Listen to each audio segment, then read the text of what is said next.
Hello everybody and welcome to another episode of Peteman Reviews. Today we have the Combiner Wars robot Warpath. It's part of the Legends range and apparently it's a redeco of Legends Megatron, which explains why at the end of this you end up with Warpath with his gun on his arm rather than on his chest. However, that side is actually a very good version of Warpath, and the Legend size means that it fits well in with other characters as well. So to begin with, tank mode. Quite a good tank, particularly the colour scheme, very reminiscent of Warpath as well. Perhaps a slightly darker red than Warpath's traditional colour scheme, but otherwise it works well. The tank barrel is highly manoeuvrable, so this whole thing flips up like this, so you can have it pointing almost as anti-air, like that. It rotates all the way around as well, and you can move down like that, so it's an extremely flexible gun barrel on a tank. Considerably more flexible than a real tank, and considerably more flexible than most other Transformers that I've seen. In terms of transformation, it's one of the more complex Legends range transformations, and reasonably complex for a Combiner Wars as well. However, it's not too bad. Obviously considerably more complex than the original Warpath. Okay, so to begin with, you just need to move the hands apart like this on the gun barrel. These are the hands, as you can see. They may not look like it in gun barrel too much.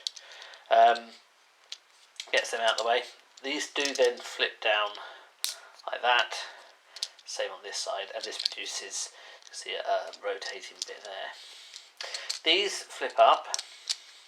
These are going to be his feet. You do then need to flip the whole thing apart like this, because all of this is actually his legs, the whole lot, which flip down and round.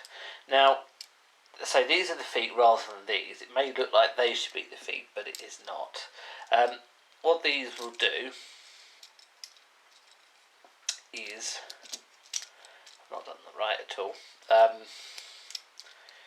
is it kind of goes in over itself. So what you end up with is the leg goes over itself. What I think is probably the easiest way to show is, you see this little tab here.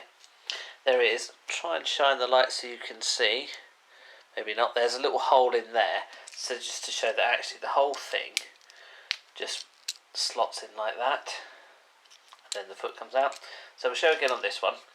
So what you want to do is move the whole thing up and in like that. So there's your feet. Okay, pretty much there now.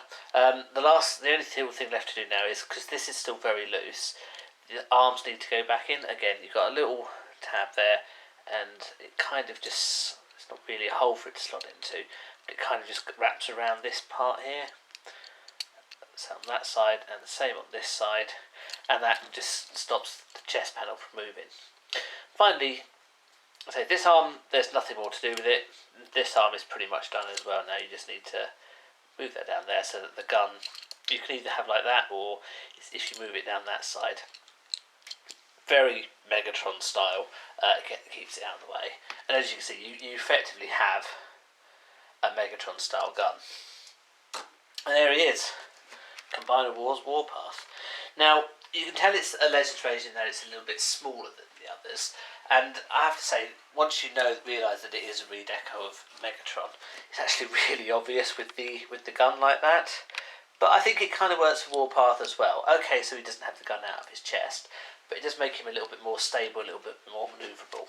Now his head doesn't have any articulation at all, and the arms do have a fair amount. The arms have shoulders and elbows, hands don't move, and the legs do have a knee.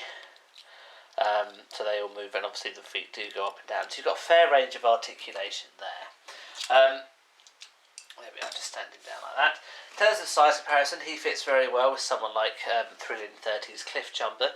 They're very much the same sort of height. And he also fits well with the larger Combiner Wars range as well, such as Hound here, which gives collectively the three of them are very, very good heights-wise. Obviously, these are all modern Transformers, so you would expect a certain degree of unification. And it's nice to see it. The heights are all accurate. Excellent level of articulation too. Yes, the only real difference... Oh, the head does move a little bit. It's very, very, very stiff. And it's very limited manoeuvrability, but there is some there. And they've also kept it so it looks like it's like the original one with the, what do you call it, the entrance door to the tank. Looks like it's there. Obviously it's not, but it's intended to give that impression. So in terms of the overall character, okay, yes, it's a little bit different from how Warpath used to be. Sure, he's still a tank, but the gun is no longer in his chest, and actually this is one of the few versions of Warpath not to include the gun in the chest.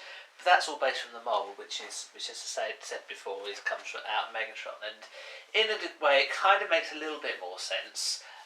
It's a bit easier for him to be able to move and do stuff, and it's also makes him a bit more stable. It's a good Transformer, obviously one of the cheaper price point range, being a Legends size, but it fits well with the other scales and worth getting hold of, and certainly considerably more articulative, if that's even a word, considerably better posing than the original Warpath was as well. Thank you very much for watching. Please leave any comments below, click on the links, and we'll see you for the next video. Thank you, goodbye.